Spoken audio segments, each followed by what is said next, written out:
My name is Jonas. They sent me to the edge of the world to monitor a dead pipeline.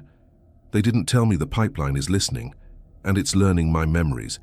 It just started humming the lullaby I wrote for my daughter, the one who isn't here anymore. Log entry. Christ, does it even matter? Log entry 347.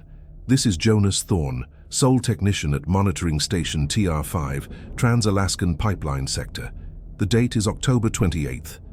The time is 2200 hours. The weather outside is white. Say it's always white. Temperature is holding steady at -38 degrees Celsius. Wind chill pushing it closer to -50. The machinery is green across the board. The pipeline is stable. The world is quiet. Another thrilling day at the office. They call this place the Tomb. It's a fitting name. It's a concrete and steel box half buried in the permafrost, a tiny island of warmth and light in an ocean of absolute, unforgiving cold. My job is simple. Keep the station running, monitor the flow and integrity of the oil in the pipes below, and report any anomalies. It's a job for a ghost, really. Someone who doesn't mind the silence, the solitude. Someone running from a life that got too loud. I was a structural engineer once. I designed bridges, buildings, things that were supposed to last, things that were supposed to be safe. After the accident, the intricate dance of stress tolerances and material cohesion became a language of mockery. The world I built had failed, so I came here. Out here, there are no people to fail. Just steel, oil, and ice. The laws of physics are the only company you need. They are predictable. They are honest. The cold doesn't hate you. It's just cold.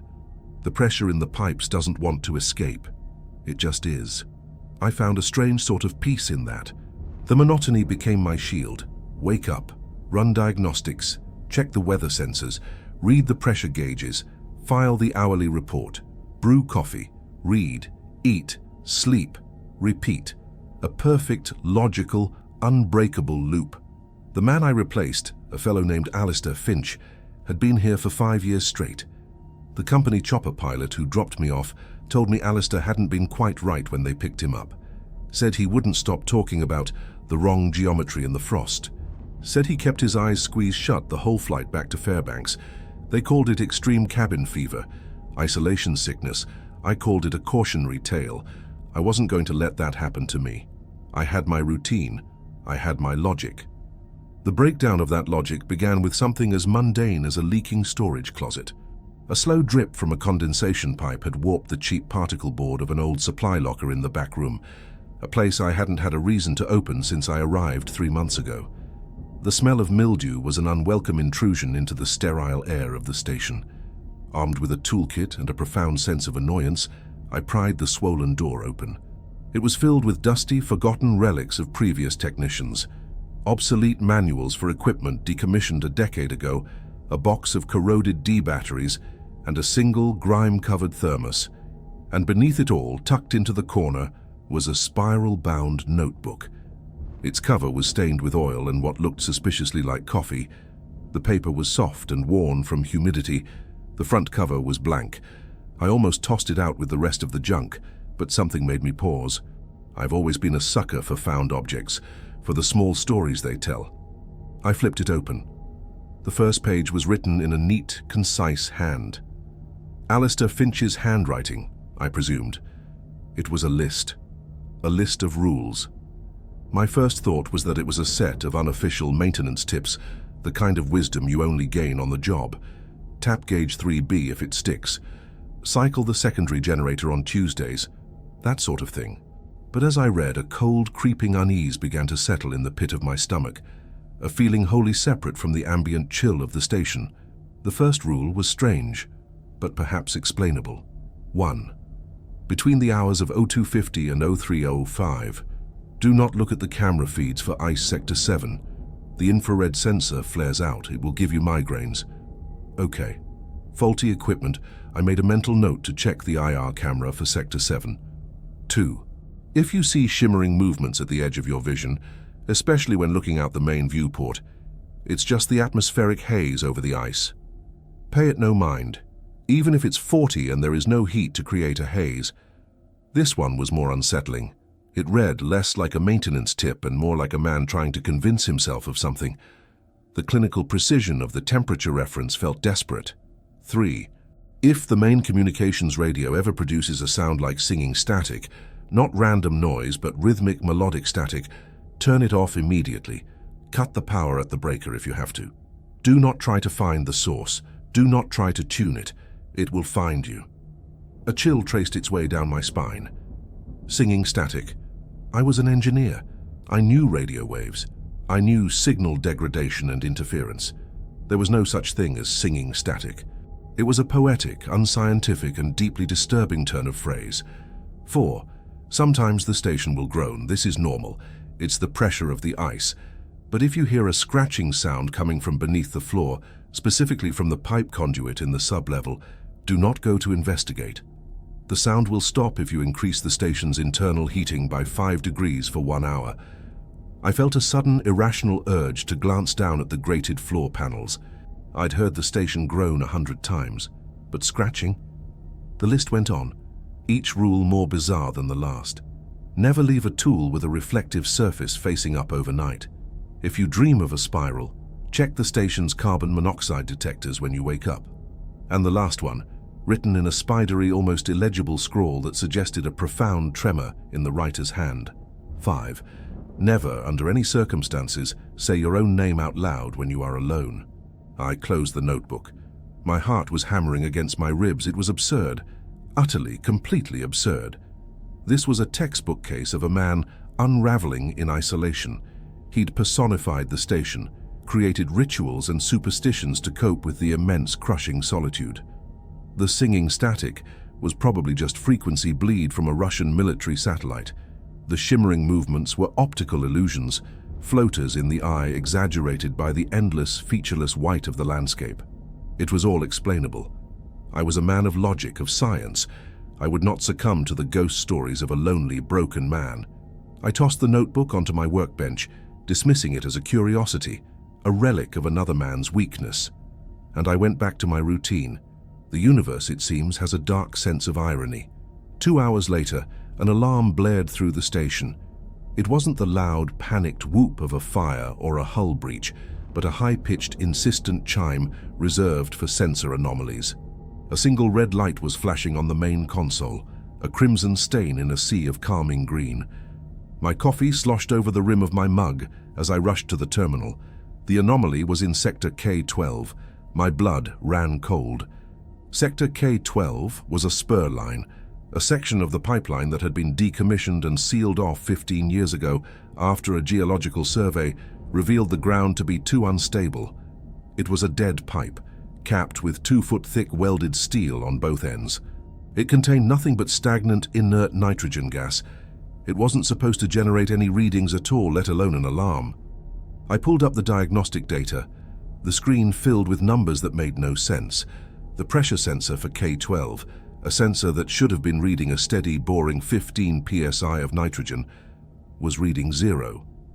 Not just 0, it was reading 0.000, with the digits trailing off the edge of the display. Absolute 0, a perfect vacuum. Simultaneously, the temperature sensor was reporting a value that my mind refused to process, 273.15 degrees Celsius, the literal, theoretical absence of all heat. It was impossible, not unlikely, not improbable, impossible. The laws of thermodynamics are not suggestions. You can't just spontaneously achieve absolute 0 and a perfect vacuum in a sealed steel pipe buried under the Alaskan tundra. For that to happen, all the energy, every last atom of nitrogen, would have had to just vanish, instantly. My training, my entire worldview screamed sensor failure. It was the only logical explanation.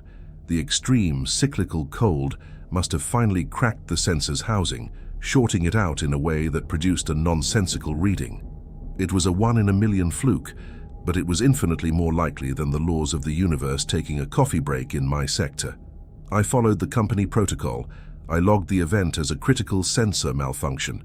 I flagged the sensor for replacement, a job that would have to wait for the next supply run in the spring. I overrode the alarm, and the insistent chiming stopped, returning the station to its familiar, humming quiet. The green lights all glowed reassuringly. But as I stared at the console, at the neat, tidy report I had just filed, I couldn't shake a profound sense of wrongness. The timing was too perfect. Finding the notebook, then this perfectly impossible event. It felt like a punchline to a joke I was only just beginning to hear. That night I couldn't sleep. I sat in the command chair, staring out the triple-paned viewport at the swirling snow, the notebook sitting on the console beside me. I reread the rules, and this time they didn't seem like the ramblings of a madman. They felt like warnings. Around 01:30 it started, a sound from the main communications radio. A low, soft crackle at first, the kind of background noise I was used to. But then it began to change. The noise wasn't random anymore. It developed a rhythm, a cadence, a low guttural hum, like a bass note held indefinitely, formed the foundation. Over it, a higher frequency began to fluctuate, weaving in and out, creating a strange, almost melodic pattern. Singing static. The phrase echoed in my mind, and I felt a jolt of pure, primal fear. My hand hovered over the tuning dial. My engineer's brain desperately wanted to diagnose the problem, to find the source, to rationalize it. It had to be solar flares, or a ham radio operator in Siberia bouncing a signal off the ionosphere. It had to be. But then the melody shifted. For a fraction of a second, just a flicker in the noise, it sounded like a word. It wasn't English or Russian or any language I could name. It was a collection of guttural clicks and long, drawn-out vowels that scraped at the inside of my ears. The sound was ancient and alien. I remembered the third rule: do not try to find the source, do not try to tune it, it will find you. My heart was a frantic drum against my ribs. Logic fought with a burgeoning terror. It's just noise. It's just your imagination, tired and suggestible after reading that crazy notebook. But my body wasn't listening to logic. My skin was crawling.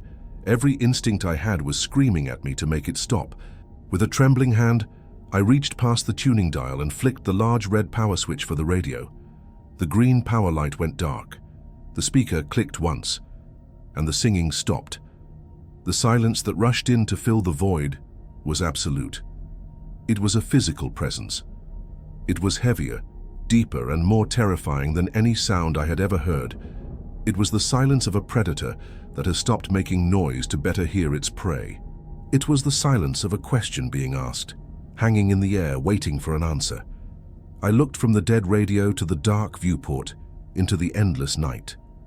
For the first time since I arrived, I didn't feel alone in my tomb. I felt watched. I understood then that the official company logs were a fiction designed to maintain a fragile illusion of control. The truth, the real truth of this place, was written in a madman's trembling hand in a forgotten notebook. My investigation had just begun. If you want to know what secrets are buried under the ice with this pipeline, if you want to understand what I found next, make sure you subscribe and turn on notifications. The silence is broken now, and I have a feeling the worst is yet to come. Log entry 348. Time. Irrelevant. The silence in this station is no longer an absence of noise. It's a presence. It's a held breath. After I killed the power to the main radio, I spent what must have been an hour frozen in my chair, straining to hear something, anything, that would prove my fear was unfounded. The familiar hum of the environmental controls, the whisper of the ventilation, the groan of the station settling in the ice. They were all still there, but they sounded different. They sounded like a fragile illusion stretched thin over something vast and listening. My scientific mind, the part of me that had always been my anchor, was scrabbling for purchase on a sheer wall of ice. Solar flares, geomagnetic interference, auditory pareidolia, the brain's tendency to find patterns in random noise. I clung to these terms like a rosary, repeating them under my breath. But they felt hollow, insufficient. They were the words of a language that no longer described the world I was in. The sun rose, but it brought no comfort. Dawn in the Arctic isn't a gentle affair. It's a slow, clinical bleed of grey light that seeps across the horizon, sharpening the edges of the endless white. The landscape felt hostile, alien. I felt a desperate, clawing need to reassert control, to find a rational explanation for the events of the previous night. The impossible pressure drop in sector K12, that was the key. My log entry, critical sensor malfunction, felt like a lie I had told to a machine. To prove Alistair Finch was a madman, I first had to prove myself sane. And that meant diving into the data. The station's mainframe stores archival sensor data going back 20 years. It's a colossal library of the mundane, 2 decades of steady pressure readings, minute temperature fluctuations, the rhythmic pulse of oil flowing through the line. My target was the maintenance log for the K12 sensor. If it was a faulty piece of equipment, there would be a history. I brewed a pot of coffee so strong it felt like drinking electricity and sat down at the terminal, my fingers flying across the keyboard. I found the first replacement order almost immediately. A sensor in K12, designated SK12P, was flagged for spontaneous signal failure and replaced 18 months ago. The technician who filed the report was Alistair Finch. A small, cold knot of dread tightened in my gut. I kept digging. 3 years ago, same sensor, same issue, same technician. 5 years ago, 7. My search became more frantic. I widened the parameters, pulling logs from before Alistair's tenure. 10 years ago, 12, 15. The truth was laid bare in a sterile chronological list on my screen. The pressure sensor in the dead, sealed-off sector K12 had been replaced 17 times in the last 15 years. Every single time, the logged reason was the same. Catastrophic failure, reporting zero-value anomaly. 17 times. The coffee cup trembled in my hand. This wasn't a 1-in-a-million fluke. This was a pattern, a deliberate, recurring event. And the company, they knew. They had to.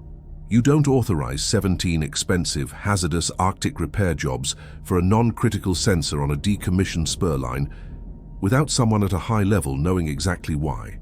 They weren't just fixing a faulty part.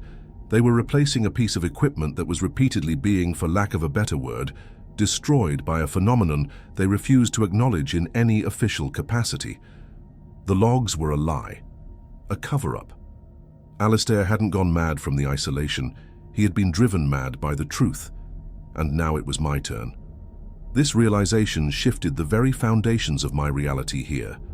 I wasn't a technician maintaining a pipeline. I was a watchman in a haunted house, and the ghosts were written in the language of physics. The company wasn't my employer. They were my handlers. This wasn't a job. It was an observation post, and I was the subject of the experiment. Paranoia, once a vague unease, now became my operating system.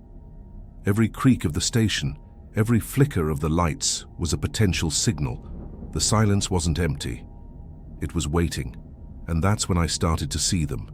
Alistair's second rule: if you see shimmering movements at the edge of your vision, it's just the atmospheric haze. It started as a flicker, a trick of the light in my peripheral vision as I stared out the main viewport. I'd turn my head, and there would be nothing but the stark, endless expanse of snow and ice. But then it would happen again. A brief, vertical distortion in the air, like the heat haze rising from a summer road. Except it was nearly 60 below zero outside. There was no heat. As the days wore on, the flickers became more defined. They had a shape, a tall, impossibly thin, vaguely humanoid shape. They never appeared in my direct line of sight. They were always at the edge, a distortion in the fabric of the world that vanished the moment I tried to focus on it. I called them the Shimmer Men. They didn't feel threatening, not in a physical sense. They felt observational, like scientists studying a microbe under a microscope. I was the microbe. The escalation came 4 days after my discovery in the archives. I was running a diagnostic on the internal comms system when a speaker above my head crackled to life. It wasn't the clean click of the system activating. It was a fuzzy, electric hiss. And then the melody began, the singing static. It was back. But this time it wasn't coming from the long-range radio. It was coming from inside the station's own closed circuit system. It was in the walls. It was all around me. My blood turned to ice water. I slammed my hand on the console, cutting the power to the comms, but the sound didn't stop. It migrated. A moment later, it was coming from the tiny speaker on my personal laptop. Then from the maintenance console across the room. It was hijacking any device capable of producing a sound, and it was clearer now. The guttural, clicking words I had heard before were more distinct, less buried in the static. They were forming sentences, phrases in a language that felt like a mathematical blasphemy. Listening to it felt like trying to look at an impossible object. My brain recoiled, trying to reject the sensory input. It caused a dull, throbbing ache behind my eyes. This wasn't interference, this was a broadcast, and the station was its unwilling receiver. In a fit of panicked rage, I ran through the station, physically unplugging every device I could find, until the only sounds left were my own ragged breathing and the thumping of my heart. The silence returned, but the violation was complete. My sanctuary had been breached. There was nowhere left to hide. The next day, the true nature of the game became terrifyingly clear. An alarm chimed, the same one as before. A pressure anomaly. I rushed to the console, my mind already bracing for the impossible. It wasn't Sector K-12 this time, it was Sector K-11, the section of dead pipe immediately adjacent to the first one.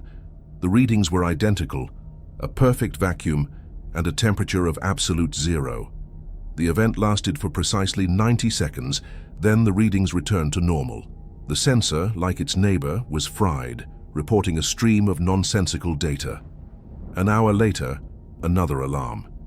Sector K-10, then K-9. A cold, methodical dread washed over me as I stared at the pipeline schematic on the main screen. It was moving. The phenomenon, whatever it was progressing along the decommissioned spur line. It was like a contagion, jumping from one sealed section to the next, heading in a straight line, directly towards my station. My professionalism, the last remnant of the engineer I used to be, was gone, replaced by a raw, gnawing obsession. I stopped sleeping, subsisting on caffeine and adrenaline. My log entries became frantic, filled with observations and wild theories. I was no longer just a technician. I was a field researcher in a war against the laws of nature, and I was the only soldier. I cross-referenced the timing of the pressure drops with solar flare activity, seismic charts, satellite passes, anything and everything. There was no correlation. The events were entirely self-contained, governed by a logic I couldn't perceive. I began mapping its progress, calculating its speed. It was moving at a rate of approximately 1 kilometer per hour, a slow, deliberate crawl. Each time it jumped to a new section, the singing would erupt from some device in the station, a triumphant or perhaps territorial call from the advancing intelligence. I was a rat in a cage watching a snake slowly slide towards me from the other side, and then I looked at the map and understood the true horror of its trajectory. The K-line spur connected to the main pipeline at a junction point designated Ice Sector 7. Rule number 1. Between the hours of 0250 and 0305, do not look at the camera feeds for Ice Sector 7. The anomaly wasn't moving randomly, it was heading for a specific destination. A destination Alistair had explicitly, urgently warned me about. The timeline in my head clicked into place with sickening precision. At its current speed, the phenomenon would reach the border of Sector 7 in less than 24 hours. It would arrive just before my next shift of watching the monitors in the dead of night. I stared at the screen, at the blinking red light of the latest fried sensor in Sector K4, now just a few kilometers away. The shimmering men seemed to dance more boldly at the edges of my sight. The station groaned around me, a sound that no longer felt like ice, but like the straining of a tether. Logic had failed me. The company had abandoned me. The only guidance I had left was a dead man's list of impossible rules. The phenomenon was coming, and it was inviting me to watch. Log entry 349. I am a man composed of two warring factions. The first is the engineer, the logician, the man who built bridges. He is screaming at me that every phenomenon has a root cause, an explanation that can be found if one simply gathers enough data. He believes in cause and effect, in the inviolable sanctity of physical law. He tells me the moving anomaly is a cascading magnetic pulse, a previously undocumented terrestrial event, and that the singing static is its auditory byproduct.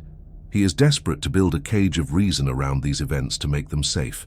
The second faction is the older man, the creature of instinct that has lived beneath the engineer's skin my whole life.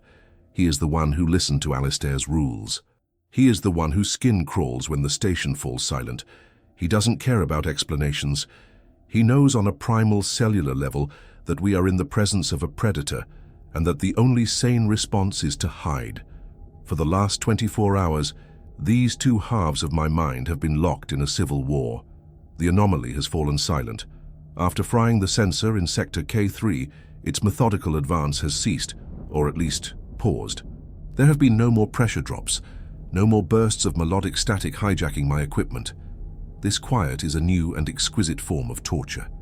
It's the pause after a question has been asked, the stillness of a hunter waiting for the prey to break cover. It knows I'm watching. It knows I've been tracking its progress. Its silence is a challenge.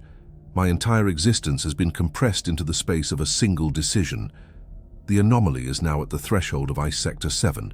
Alistair's first and most specific rule hangs in the air like a guillotine. Between the hours of 0250 and 0305, do not look at the camera feeds for Ice Sector 7. The engineer in me sees this as an unacceptable variable. To understand the phenomenon, I must observe it at its point of convergence. The rule is based on superstition, on the ravings of a mind fractured by loneliness.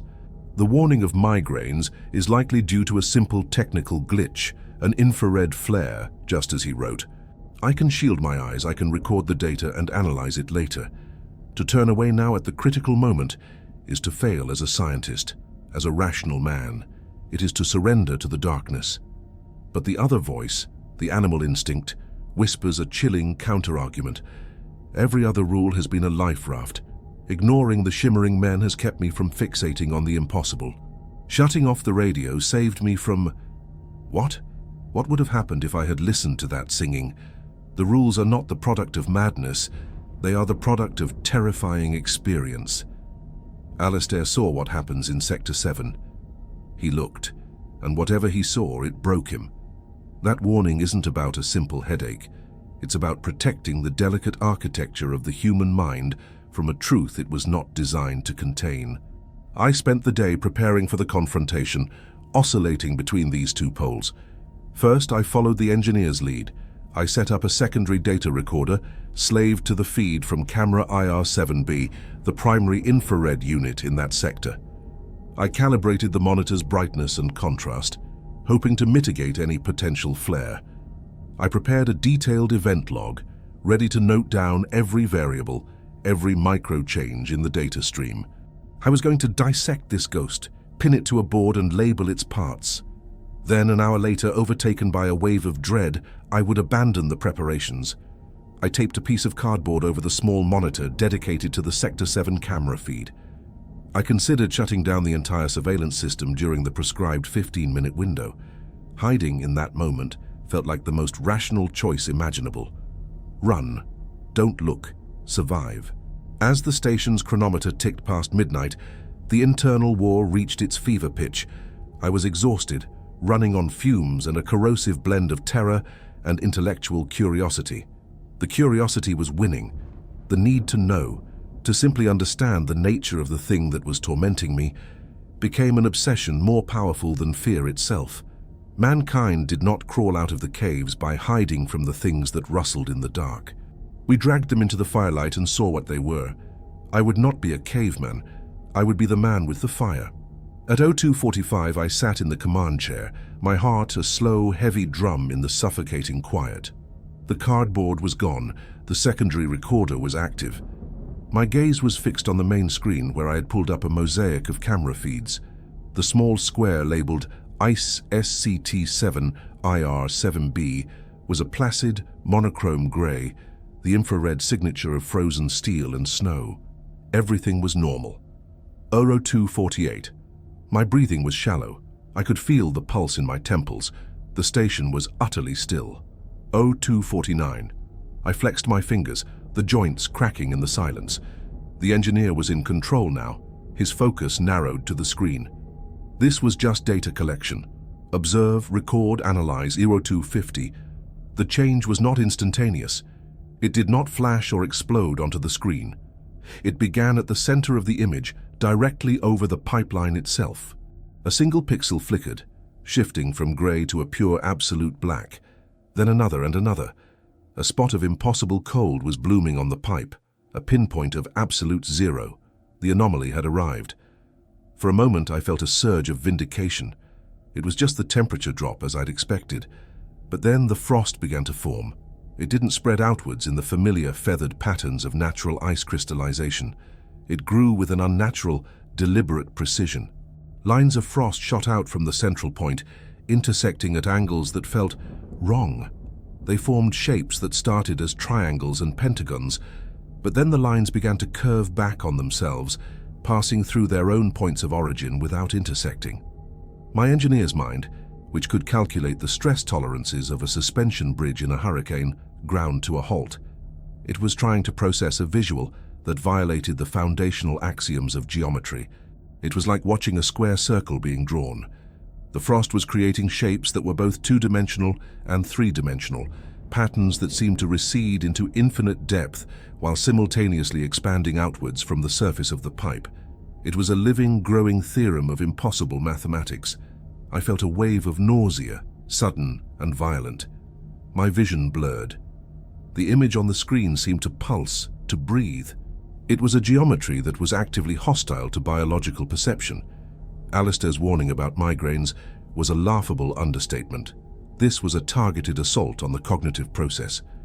I should have looked away. Every instinct for self-preservation was screaming at me to shut it down, to close my eyes. But I couldn't. I was mesmerized by the sheer, blasphemous beauty of it. The frost patterns were evolving, becoming more complex. They resembled fractals, but fractals that were folding in on themselves in hyperdimensional ways. I was looking at a shadow, a two-dimensional projection of an object that could not exist in our reality. The singing static wasn't a sound. It was the audible frequency of this geometry being calculated into existence. The pressure drop wasn't a loss of matter. It was matter being temporarily rewritten into a different state of being, one governed by these new alien laws. And then I saw the color. The infrared feed was monochrome, but my brain began to supply color where there was none.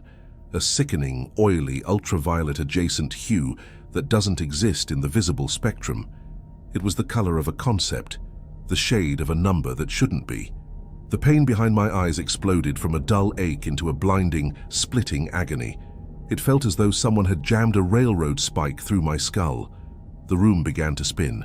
The hum of the station's machinery warped, pitching down into a guttural moan. Through the pain, I saw the final stage of the event. The impossible geometry on the pipe coalesced, the intricate lines and curves merging until they formed a single, perfect, terrifying shape. It was a spiral, a shape that drew the eye inward, promising a revelation at its center. If you dream of a spiral, check the station's carbon monoxide detectors when you wake up. This was no dream. The spiral on the screen seemed to pull at my consciousness, and for a terrifying second, I felt my sense of self begin to unravel, to be drawn down into that swirling, impossible vortex of frost. My name, my memories, my identity. They all felt like fragile things that could be stripped away and fed into that cold, calculating pattern. The chronometer on the screen read 0305, and just like that, it was over. The frost sublimated instantly, vanishing from the pipe. The monochrome gray of the camera feed returned to normal. The screen was just a picture of a frozen pipe again, but it wasn't. It would never be just a pipe again. I collapsed back into my chair, a strangled gasp escaping my lips. A warm, wet trickle ran from my nose. I touched my fingers to my upper lip and they came away slick with blood. The migraine was already receding, leaving a hollow, echoing void in its wake. I stared at the screen, but I wasn't seeing it. I was seeing the shape, the geometry. Burned onto the backs of my eyelids, I finally understood. I understood with a clarity that was far more terrifying than any madness. The thing I was dealing with wasn't a creature. It wasn't an entity hiding in the ground or in the pipes. It was not biological. It was mathematical. It was a fundamental principle, a different set of physical laws that had somehow found a way to bleed into our reality. The pipeline wasn't its habitat. It was the medium. It was the antenna through which this This idea was broadcasting itself. My sanity hadn't been attacked by a monster. It had been invalidated by a piece of evidence. I had looked upon the true nature of the universe and found that it was built on a foundation of cosmic madness. The laws I had dedicated my life to understanding were nothing more than local bylaws, a temporary bubble of stability in an ocean of beautiful, malevolent chaos. Alistair Finch wasn't a madman. He was a prophet. And his final, most terrifying message was now clear to me. You cannot fight a mathematical theorem. You cannot kill an idea. And it was still out there in the cold and the dark. And now it knew I had seen it. Log entry 350. The human brain has a remarkable capacity for denial. It's a survival mechanism, a cognitive firewall that stands between the conscious mind and a truth so vast or so terrible that to fully accept it would mean the immediate and total collapse of the self. For 2 days after the event in Sector 7, my brain has been working furiously to build that wall. The nosebleed was a result of the extreme stress and high altitude. The migraine was a psychosomatic reaction. The impossible geometry I witnessed was an optical illusion, a complex moire pattern created by a failing infrared sensor interacting with unique ice crystal formations. These are the lies I have been telling myself. They are intricate, plausible, and utterly useless. They are useless because the evidence is not just on a screen anymore. It's inside me. The spiral is imprinted on my memory, a cognitive scar. When I close my eyes, I can still see it. I can trace its paradoxical curves, its self-intersecting lines. It's like having a viral piece of code running in the background of my consciousness. It has subtly altered my perception. The perfect right angles of the station's corridors seem less certain. The steady hum of the life support system sometimes seems to contain a hidden rhythmic pattern. The world has not changed, but my ability to perceive it has been irrevocably damaged. I have looked through the keyhole into a room of cosmic madness, and now I can't unsee the shape of the door. The anomaly has been silent for 48 hours. The advance along the pipeline has stopped. There have been no pressure drops, no auditory hallucinations. This quiet is a different beast from the one that came before. It's not the silence of a predator waiting to strike.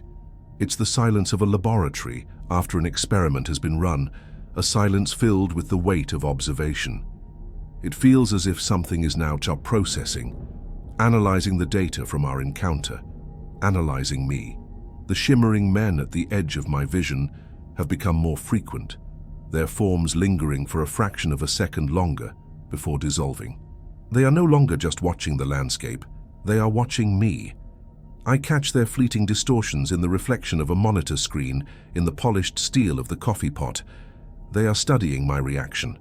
This period of quiet was the calm before the storm. The anomaly had proven it could manipulate physics. It had demonstrated its ability to assault my senses. Now, it would show me it could do so much more. It would show me it could be cruel. It began on the 3rd night. I was trying and failing to sleep, the impossible spiral dancing behind my eyelids. A sound, faint and delicate, trickled from the small speaker of the station's atmospheric control unit. It was the singing static. But it was different now. It had evolved. Before it was a raw alien broadcast. Now it was refined, smoother. The harsh guttural clicks were gone, replaced by a complex tapestry of interwoven sine waves. It was learning. It was attempting to create something more palatable. And then it began to speak, not in its alien tongue. It used my own. It started with simple words, plucked, I suspect, from the countless hours of my own logged audio reports. Pressure. Stable. Temperature. Anomaly. The words were toneless, digitally perfect reproductions of my voice, strung together in nonsensical order. It was like a machine learning to talk, testing its vocabulary. I sat up on my cot, my body rigid with a new and profound horror. It was inside my system so deeply it could access and analyze my past recordings. Then the probe became more intimate. The voice shifted. It was still my voice, but it was speaking phrases I had only ever said to myself. Just one more year. Should have checked the brakes. Her eyes were so blue. Sentences whispered in the dark. fragments of grief and guilt I had never logged, never spoken into any microphone. How could it know? The only possible answer was so monstrous I could barely formulate it. The act of observing the spiral, of letting that geometry into my mind, had somehow opened a channel. It wasn't just in the station's computers. It was, in some sense, in my head. I stumbled out of my bunk, my hands shaking, and made for the main console, intending to cut the power to the entire station, to plunge myself into absolute darkness and silence. But before I could reach it, the voice changed for the last time.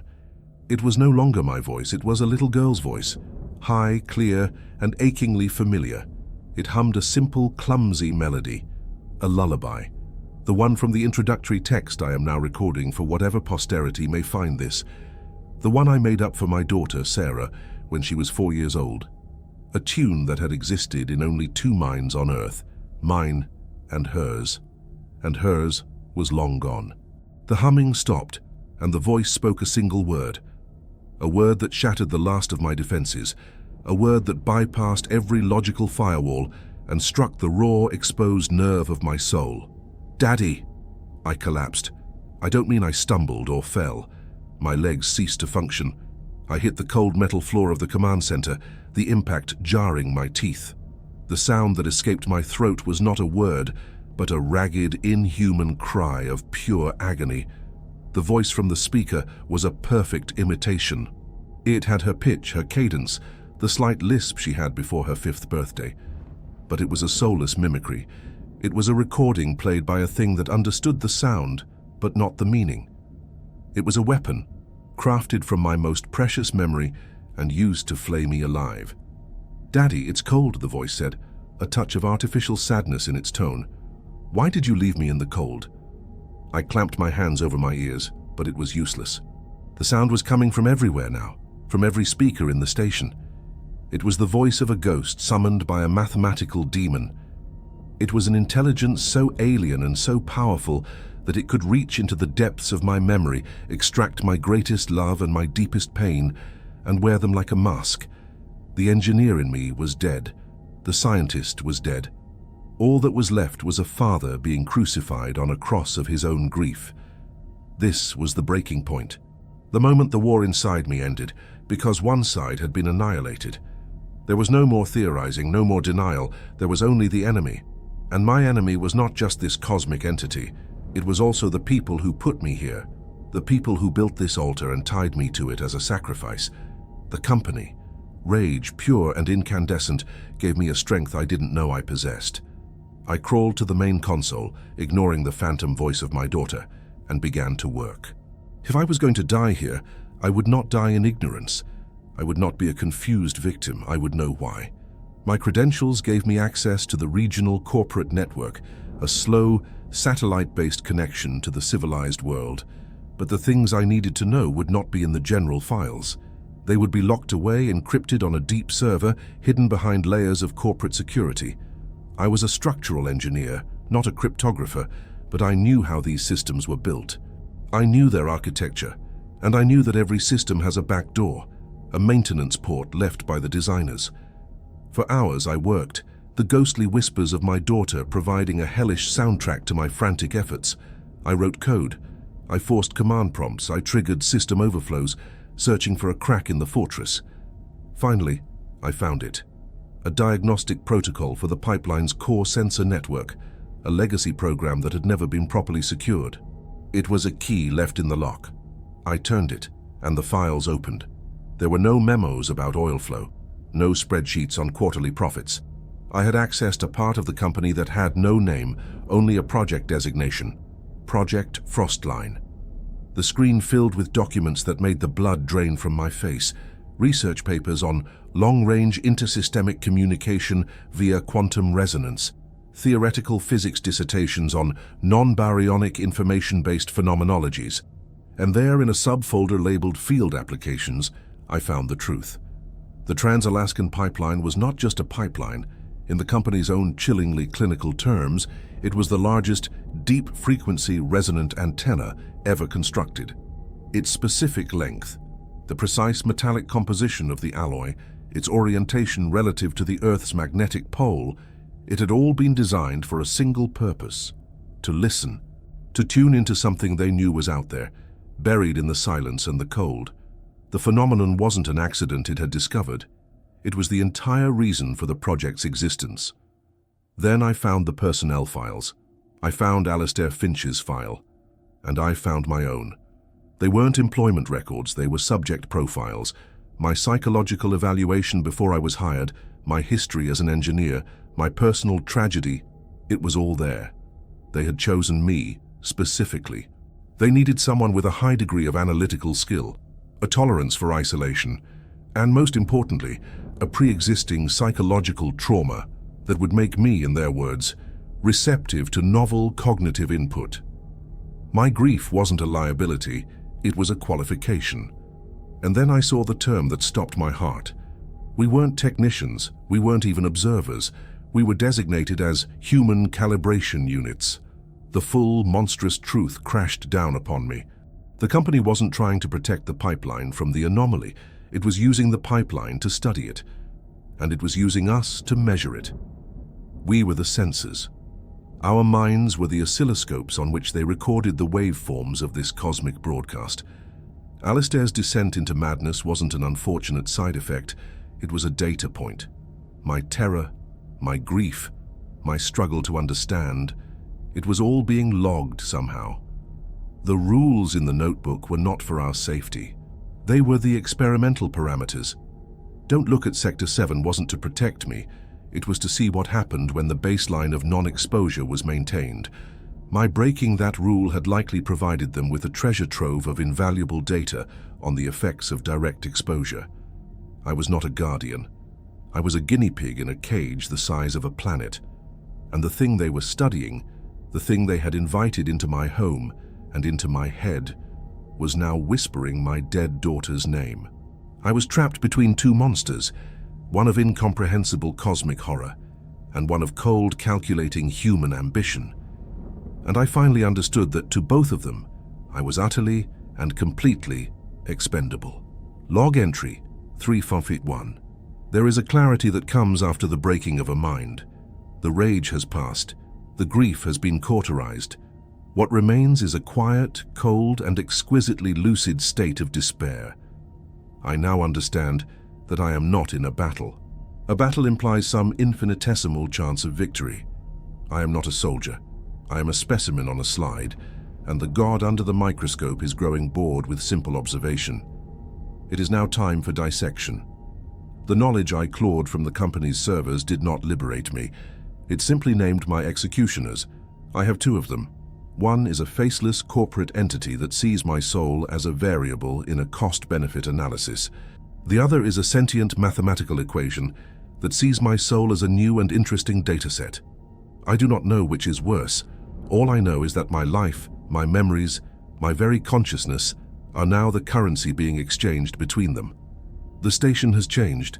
After the psychological assault with my daughter's voice, the phenomenon has adopted a new tactic, one that is in many ways more terrifying. The silence is gone, replaced by a constant, low-frequency thrum. It is not a sound I hear with my ears, but a vibration I feel in the marrow of my bones, in the fillings of my teeth. It is the station itself, a structure of steel and concrete, being turned into a tuning fork. The entity is no longer just broadcasting to this place. It is beginning to make this place a part of itself. The great hum of the machinery, once a comforting sound, has been subtly co-opted. Its 60-cycle frequency is now harmonized with a deeper, subaudible pulse that emanates from the frozen earth beneath me. This is the resonance cascade. I am living inside the instrument of a musician I can never comprehend. The physical manifestations of this resonance are becoming more pronounced. The lights no longer just flicker. They pulse in complex rhythmic sequences that I recognize with a sickening lurch in my stomach. They are mimicking the impossible geometry I saw on the screen from Sector 7. They are projecting the blueprint of that alien reality onto the walls of my prison. I have to unscrew the bulbs in the main command center just to be able to think. Working now in the cold emergency glow of battery-powered lanterns, small unsecured objects have begun to vibrate. A wrench I left on a countertop will skitter across the surface and fall to the floor. The spoons in the galley rattle in their drawer with a sound like chattering teeth. The water in my glass develops intricate cymatic patterns on its surface, tiny, fleeting glimpses of the spiral, ripples of a law that does not belong here. The air itself feels different, thick and heavy with a static charge that makes the hairs on my arms stand on end. I have a constant metallic taste in my mouth and a feeling of pressure in my sinuses, as if the very atmosphere is being compressed by an unseen force. The shimmering men have grown bolder. They are no longer confined to the periphery of my vision out on the ice fields. I see them inside the station now, a flicker of distortion by the sub-level access hatch, a tall, wavering transparency that melts away as I turn to face it in the narrow corridor to the sleeping quarters. They are not ghosts. I believe they are something far stranger. They are nodes of reality where the resonance is strongest, points where the veil between our physics and its is stretched almost to the breaking point. They are the visual artifacts of a system overwriting itself, and I am the poor damned fool caught in the middle of the process. The psychological warfare has not ceased. It has merely become more insidious, more integrated with this new physical assault. The entity no longer needs to use the speakers. It has learned a more direct method. Sometimes, as the lights pulse in their maddening rhythm, a scent will fill the air. The faint, sweet smell of the lavender shampoo Sarah used to use. The aroma of the specific brand of pipe tobacco my father smoked. These scents are phantoms conjured from my own memories and projected into the environment. They are anchors to my past, to my humanity, and they are being used to disorient me, to keep my emotional wounds open and raw for easier study. Yesterday, I was looking at my reflection in the darkened screen of the main console. For a single, horrifying heartbeat, the face staring back was not my own. It was Sarah's. Not as a child, but as she would have been now, a young woman I would never meet. Her expression was blank, her eyes filled with a cold, geometric light. Then, as quickly as it came, the image was gone, and I was myself again, a haggard, terrified man in his 50s. It's learning to weave its illusions directly into my perception. It is demonstrating its mastery over my senses, showing me that I can no longer trust what I see, what I smell, what I feel. The station and my mind have become a single, unified experimental theater, and the performance is for an audience of one. In my lucid moments, when the thrumming in my bones subsides and the phantom memories recede, I am consumed by a single burning question. What is the end game? What does it want? The company's goal is clear: data. But what is the entity's objective? To destroy me? To communicate? Or something else, something so far beyond my understanding that to even ask the question is an act of supreme arrogance? My only remaining source of potential truth lies in the tattered pages of Alistair Finch's notebook. I have read his 5 rules 1,000 times. They are no longer warnings, they are the commandments of a dead religion. But my desperation has led me to a new level of scrutiny. I have not just read the words, I have studied the book itself as an artifact. The water stains, the oil smudges, the places where the pressure of his pen dug deep into the paper. I am searching for a final message, a clue he might have left behind that he was too afraid to write in the main list. And I found it. It was not on a page. It was inside the back cover. The cheap cardboard had delaminated slightly from the humidity, creating a small pocket. When I ran my fingers over it, I felt a slight thickness. With trembling hands, I used the edge of a knife to carefully pry the cover open. Tucked inside was a single small piece of paper, folded many times. The handwriting was a chaotic, barely legible scrawl, a stark contrast to the neat script in the rest of the book. This was a message written at the very edge of sanity. It read, "It learns. It doesn't just watch, it learns. The pipeline is its nervous system. It feels the pressure, the temperature, the flow. It learned the metal, then it learned the electronics. Now it is learning the flesh, my name. It learned my name. It spoke it in the static. The company thinks they are in control. They are fools. They have taught it a language. They have given a god a voice. The 0-point event is not a malfunction. It is an exhalation, a word being spoken. When it happens, something is being defined, claimed. There is one last rule they never told me, because they don't know it themselves. The anomaly moves, but if it ever stops moving and the pressure drops to zero in the section directly beneath your feet, it's not because it has reached you. It's because it has finally finished processing you. It means it has learned your name, not your designation, not your voice, the true name of your consciousness. It has solved the equation of you. When that alarm sounds, it's not a warning. It is a birth announcement. Deslig tudu, cut the power. Silence is the only prayer it might not understand. It might give you a moment. Do not let it speak your name back to you. I dropped the paper as if it were burning. The final pieces of the puzzle slammed into place with the force of a physical blow. The methodical march down the pipeline wasn't a journey. It was a process of digestion. It was learning, section by section, the physical language of its new body. The encounter at Sector 7 was the moment it made contact with a mind. My mind. And the silence since then has been the sound of it thinking, analyzing, solving the equation of Jonas Thorne. The mimicry of my daughter, the projection of my memories. Those were not attacks. They were tests. They were it running diagnostics on its new toy. As the final terrible sentence of Alistair's warning echoed in my soul, a sound cut through the station. It was the chime, the high-pitched insistent alarm of a sensor anomaly. My head snapped up to the main console.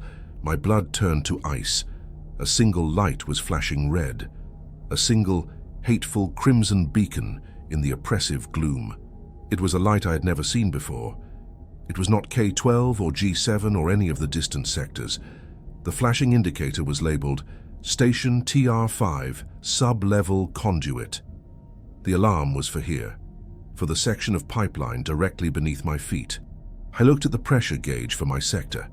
The needle was plunging, falling faster than any instrument should be able to move.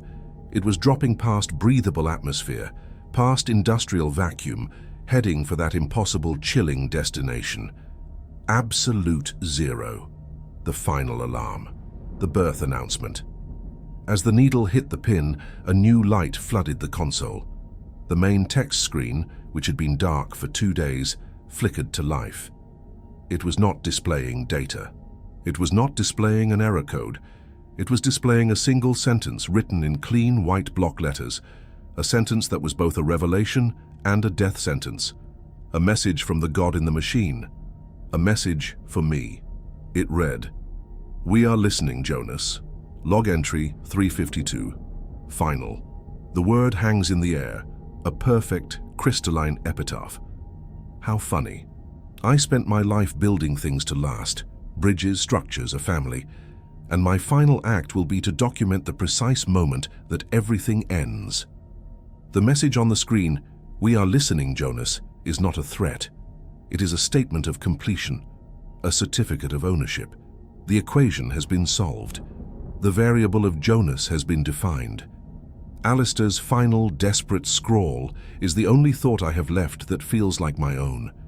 Silence is the only prayer it might not understand. A prayer.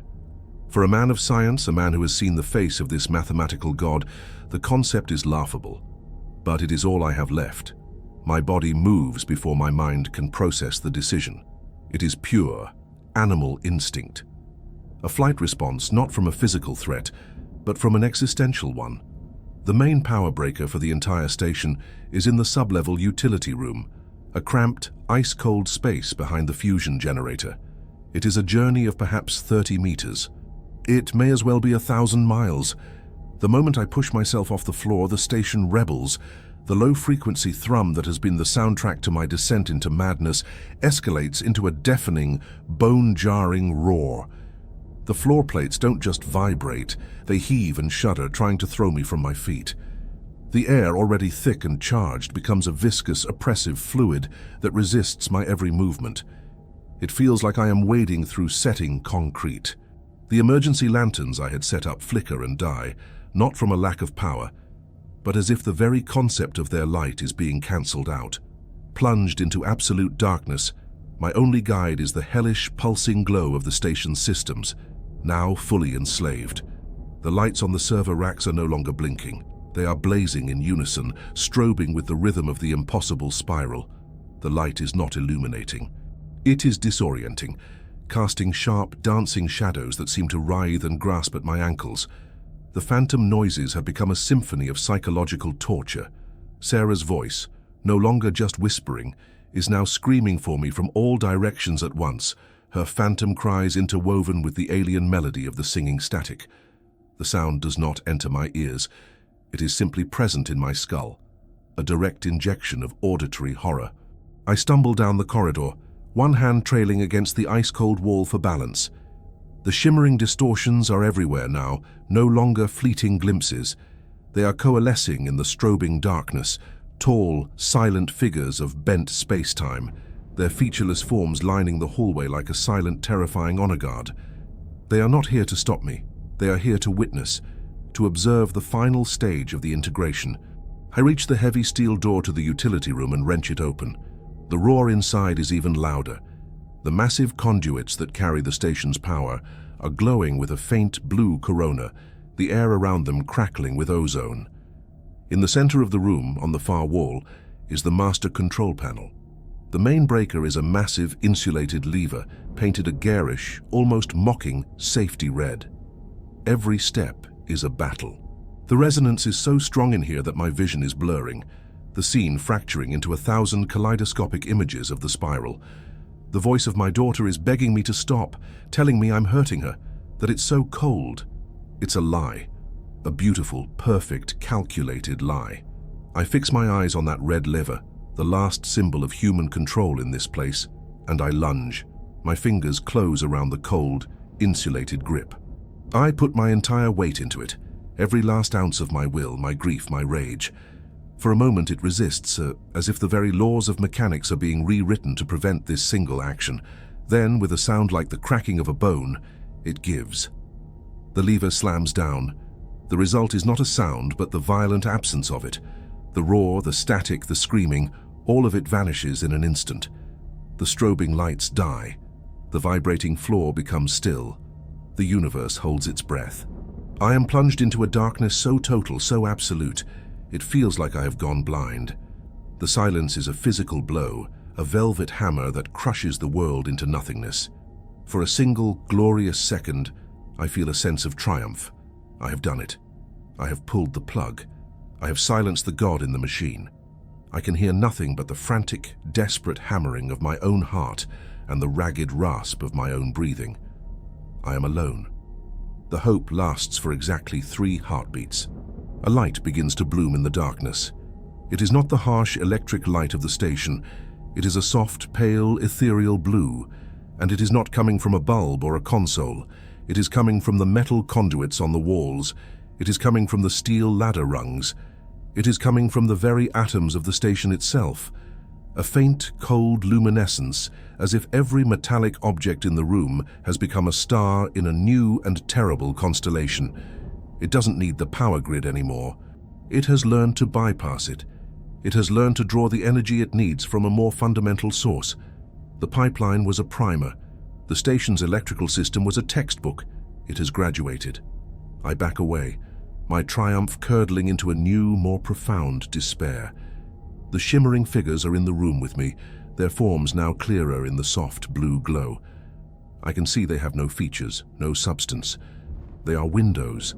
Windows into a reality where the geometry is wrong, where the colors are concepts, and where life is not biological but informational. And now, the window is becoming a door. And that's when I feel it. A warmth spreading through my chest, a tingling sensation in my fingertips. I look down at my hands. The faint blue light is not just coming from the walls anymore. It is coming from me. A soft, gentle glow is emanating from my own skin. I finally understand the ultimate, horrifying truth. The company thought they were studying a phenomenon. They were wrong. The phenomenon was studying them. It learned the language of physics from the pipeline. It learned the language of information from the station's computers. But to bridge the final gap, to truly understand and integrate with this reality, it needed to learn the language of life, of consciousness. It needed a biological processor, a Rosetta Stone of flesh and blood. I was never the bait. I was the prize. The resonance is no longer in the floor or the walls. It is inside me. The iron in my blood, the minerals in my bones, the sodium and potassium ions that fire my synapses, they are all vibrating in harmony with this new law. There is no pain, the fear, the grief, the desperate loneliness that have defined me for years. They are not gone. They are being recategorized. They are being translated from the clumsy, chaotic language of human emotion into the pure, elegant language of raw data. My deepest traumas are becoming its most fascinating equations. The comprehension that dawns in my mind is not a thought, it is an upload. I see it. I see it all. I see the architecture of space-time not as immutable laws, but as a programmable substrate.